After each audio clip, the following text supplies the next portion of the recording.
के फैशन भी है, पैशन भी है, मोटिवेशन भी है, बाबा साहब अम्बेडकर। तो किसी भी कीमत पर बाबा साहब अम्बेडकर का हम लोग जो है अपमान जो है झेलने वाले नहीं हैं। और हम सब लोग मिलकर के जो है कल भी हमने ट्वीट करके अपने बात को जो है सभी के सामने जो है हम लोगों ने रखा है। तो भाजपा के लोगों की मानसिकता ये दिखाती है। कल जब अमित शाह जब बोल रहे थे तो उनका बॉडी लैंग्वेज देखिए और भाषा देखिए कि किस प्रकार से बाबा साहब अम्बेडकर को लेकर के उन्होंने वक्तव्य दिया। उन 17 सेकंड में ही बातें स्पष्ट हो जाती हैं कि इन लोगों की मानसिकता क्या है। हम लोग तो कई बार कहते रहे ये लोग संविधान विरोधी लोग हैं। ये पूरी तरीके से ये लोग बाबा साहब अम्बेडकर का जो है नाम को बदनाम करना चाहते हैं। जैसे कि इन लोगों की कोशिश रही है पूर्व में, गांधी जी हों, कर्पूरी जी हों, नेहरू जी हों, इनको नाम को बदनाम करने की। अच्छा, अगली तो हम लोग यहाँ आज अररिया आए हैं और यहाँ संवाद होगा लोगों से। और मुझे पूरा भरोसा है कि जो कमी होगी संगठन को कैसे आगे बढ़ाना है, जो भी कमी होगी उसकी हम लोग भरपाई करेंगे, कमी को दूर करेंगे और एक मजबूत संगठन के रूप में हम लोग जो है बिहार में जो भी चुनौतियां हैं फिरका प्रस्त शक्तियों के आगे, उसको हम लोग करारा जवाब देने में कामयाब ही नहीं होंगे बल्कि सत्ता से भी बेदखल करेंगे।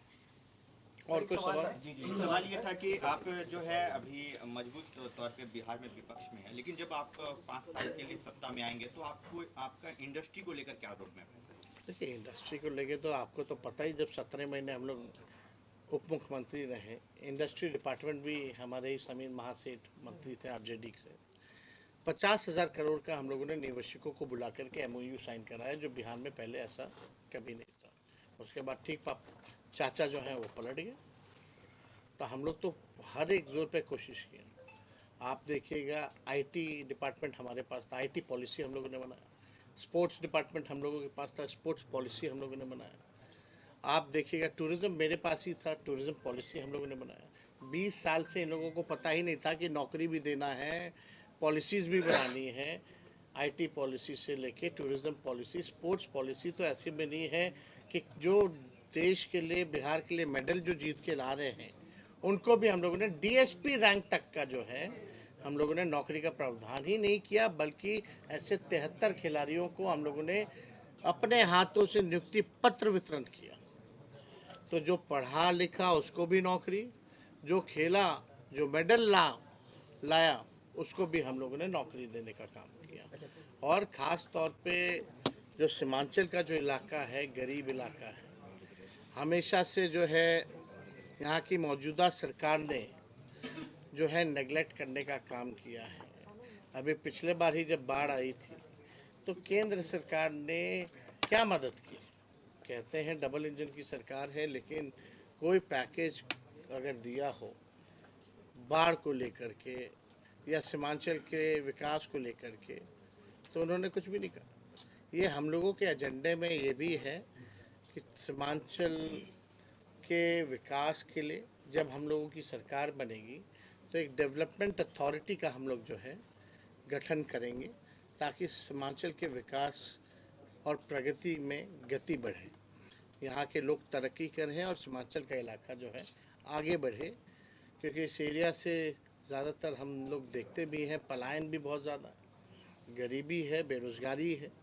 तो इन मसलों पर जो है हम लोग जो है सीमांचल को लेकर के हम लोग काम करेंगे। और जैसा अभी जो ग्राउंड रूट के जो हमारे वर्कर हैं, जैसा फीडबैक मिलेगा उसके अनुसार, क्योंकि सारे ब्लॉक, कोई ऐसा पंचायत नहीं है जिसके लोग ना आए हों, तो सभी जानकारी इकट्ठा करके उस हिसाब से हम लोग आगे बढ़े। सर, एक सवाल है कि 2024 का जो लोकसभा इलेक्शन हुआ, शाहनवाज जी बगल में बैठे हैं, बहुत क्लोज फाइट हुआ, आप हारने का कारण क्या समझते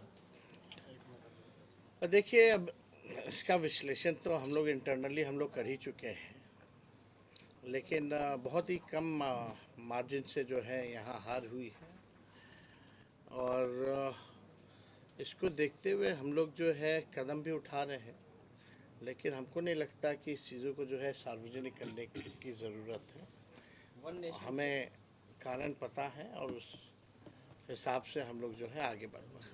वन नेशन वन इलेक्शन पे आपकी पार्टी का क्या स्टैंड है? नहीं, हम लोग तो स्पष्ट कर चुके हैं। जितना देखिए, अगेंस्ट द कॉन्स्टिट्यूशन, जो संवैधानिक जो हमारा जो ढांचा है, इसके विरोध में है ये।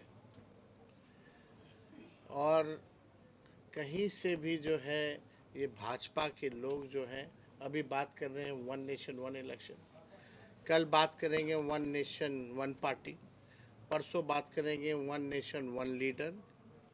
ये तो आरएसएस के एजेंडे पे चल रहा है, संविधान को तो मानना ही नहीं चाहता। इससे जितने क्षेत्रीय दलों के जो मुद्दे हैं वो ख़त्म हो जाएंगे।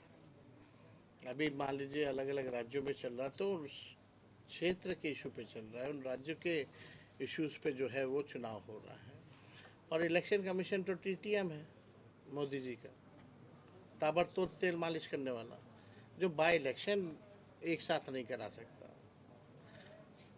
जो 4-5 राज्यों का चुनाव एक साथ नहीं करा सकता, उससे क्या उम्मीद रखी जाए।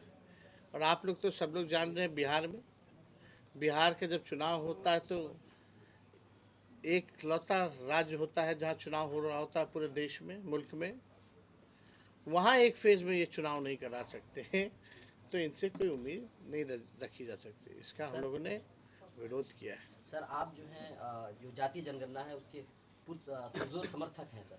मैं आपसे जानना चाहूँगा कि सीट बंटवारे को लेकर के भी क्या जिसकी जितनी हिस्सेदारी उसकी जितनी भागीदारी पर बातचीत होगी सर? देखिए, एकदम होना चाहिए।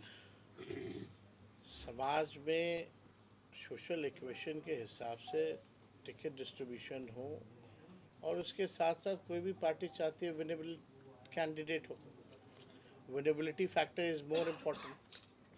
तो हम लोग तो सब लोगों को साथ लेकर के चलना चाहते हैं, और हम लोगों की कोशिश है कि सभी लोगों को हम लोग जो है मौका दें। और शुरू से ही हम लोगों ने कहा है ये A to Z की पार्टी है, सभी लोगों को मौका मिलेगा। सर, आप